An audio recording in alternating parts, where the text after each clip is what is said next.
Ultimately, undecisiveness is a strange thing, and obviously, in the United States, another reason I left, and I leave in general people because of undecisiveness, but the history is so strange, particularly the immigration history. First, it was like the Protestant Scandinavian model. Obviously, there were slaves. Then there was the slave question, whether to bring them back to. Abe Lincoln said to send them to Brazil. Then Monroe sent them to Liberia. And in the end, nothing really happened. Then there was the civil rights movement. Then there's this, whatever. In the end, you get this mishmash because of undecisive, because of all this, And this is what I'm very decisive what I want when I go, and they got me involved in the stupid shit that I never believed in to begin with.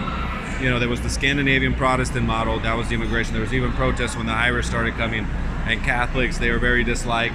And then the slave question. But ultimately, try to figure it out. But ultimately, blacks so frustrated with their history there and probably having to stay there.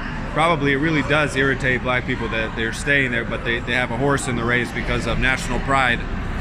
It's a pride thing. I'm assuming they feel both from Africa and from themselves and from their families.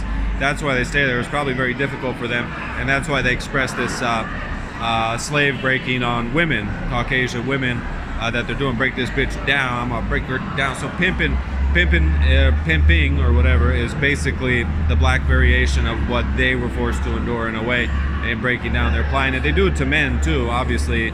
They do it, during sports and other things. That's probably the animosity I've noticed when playing with them basketball, is they have that's constantly with them. They're constantly fed that.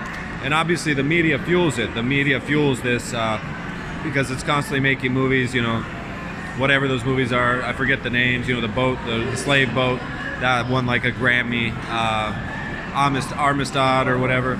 And they keep playing that propaganda. I've said many times, if in Serbia they kept making movies about Turkish times, Serbs would be radicalized about Turks. They probably wouldn't be able to interact with them with like a normal thing. And so Hollywood definitely had its role.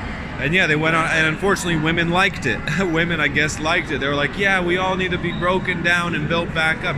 And that's the most sick thing about it, because women are literally enslaved, got enslaved and entrapped, and they're trying to promote it as like a value to people. So this is what's the craziest shit about all of this.